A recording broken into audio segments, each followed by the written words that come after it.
నకిలీ విత్తనాలపై తెలుగుదేశం ఎమ్మెల్యేలు అసెంబ్లీలో ఆందోళన వ్యక్తం చేశారు. గుంటూరు కేంద్రంగా అక్రమ వ్యాపారం పెరుగుతోందని ప్రభుత్వం దృష్టికి తీసుకురాగా రైతులు నష్టపోకుండా చూడాలని సభాపతి కోడెల శివప్రసాదరావు సైతం సూచించారు. నకిలీ విత్తనాలపై ఎక్కడికక్కడ దాడులు చేస్తున్నామని మంత్రి ప్రత్తిపాటి పుల్లారావు వివరణ ఇచ్చారు.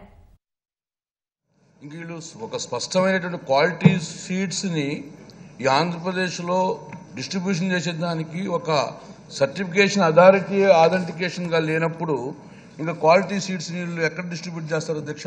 ఈరోజు ఫేక్ సీడ్స్ కానీ స్ప్రియస్ సీడ్స్ కానీ అమ్మేటువంటి వాళ్ళ మీద మీరు ఏదన్నా ఇంత మటుకు కేసులు బుక్ చేశారా?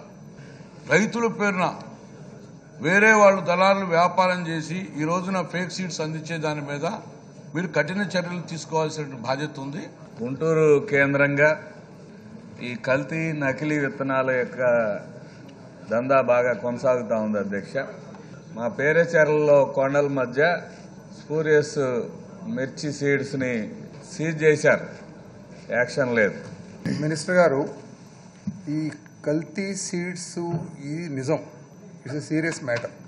మరి అగ్రికల్చర్ డిపార్ట్మెంట్ సర్టిఫై చేసిన సీడ్స్ సబ్స్టాండర్డా, స్పూరియసా? Commercial crops like cotton, chillies ఇవన్నీ కూడా చూస్తే కంది వీటన్నిటిలో కూడా అట్లీస్ట్ నేను 4-5 చోట్ల ఇవన్నీ నా దృష్టికి వస్తున్నాయి. సంవత్సరానికి పెట్టిన పెట్టుబడి పోతుంది, వాళ్ళు చేసిన చాకరీ పోతుంది, మొత్తం పంట పోతుంది. ఎందుకంటే పత్తి విషయంలో అయితే, కంది విషయంలో అయితే 6 అడుగులు ఎత్తులు పెరుగుతాయి తోటలు, ఒక గింజ కనిపించదని చెప్తున్నారు. మీరు విజిలెన్స్ రైడ్ జరుగుతూ ఉంది, వాళ్ళ మీద చర్య మాత్రం బయటికి రావట్లా.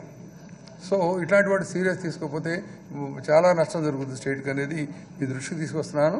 And kindly show how many cases you have taken action, how many such traders are caught అని చెప్పాలి. మరి సబ్సిడీ సీడ్ అన్ని కూడా AP state seed certification agency ద్వారా సర్టిఫికేషన్ చేసిన తర్వాత మాత్రమే డిస్ట్రిబ్యూషన్ చేయడం జరుగుతూ ఉంది అధ్యక్ష. మిగతా విత్తనాలు ఏదైతే ఉన్నాయో ట్రూత్ఫుల్ లేబుల్ సీడ్ మార్కెట్లో అమ్మకాలు జరుపుతూ ఉన్నారు అధ్యక్ష. ఇప్పటి వరకు 986 క్వింటాలు 986 లక్షల విలువకి ఇప్పుడు సీజ్ చేయడం కూడా జరిగింది. ఒకటి Narmada Sagar agri seeds private limited Kurnool వారిదేమో లైసెన్స్ రద్దు చేశారు. రెండవది అధ్యక్ష, 13 కంపెనీలు ఒక 1 year సస్పెండ్ చేశారు మార్కెట్లో సీడ్ అమ్మకుండా.